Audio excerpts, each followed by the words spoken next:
আসসালামু আলাইকুম, কেমন আছেন সবাই? আজ নিয়ে আসলাম নতুন একটা রেসিপি, ঠান্ডা ঠান্ডা কোল্ড কফি। প্রথমে আমি একটা বাটিতে নিয়ে নেব 2 চামচ কফি, তার মধ্যে দিয়ে দিলাম 2 চামচ চিনি। এরপর হালকা গরম পানি দিয়ে এটাকে আমি একটা হ্যান্ড উইচের সাহায্যে ভালো করে ফেটিয়ে নেব। আপনারা চাইলে এটা হ্যান্ড ব্লেন্ডার দিয়েও করতে পারেন।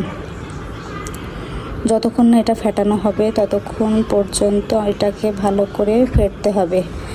তারপর একটা গ্লাসে আমি কিছু চকলেট গানাশ দিয়ে এটাকে ডেকোরেশন করে নিলাম। তারপর দিয়ে দিলাম সেই কফিটা, তারপর ঠান্ডা দুধটা আমি অনেকক্ষণ ধরেই ঠান্ডা করার জন্য ফ্রিজে রেখেছিলাম। এরপর দিয়ে দিলাম আবার সেই কফির সেই মিশ্রণটি, উপর থেকে সামান্য ছড়িয়ে দিলাম কফি। আপনারা চাইলে যে কোনোভাবে এটা ডেকোরেশন করতে পারেন।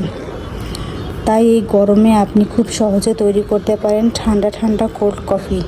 ভিডিওটা কেমন লেগেছে অবশ্যই কমেন্ট করে জানাবেন। আর যদি একটুও ভালো লেগে থাকে তবে অবশ্যই আমার চ্যানেলটি সাবস্ক্রাইব করে পাশে থাকবেন। দেখার জন্য ধন্যবাদ।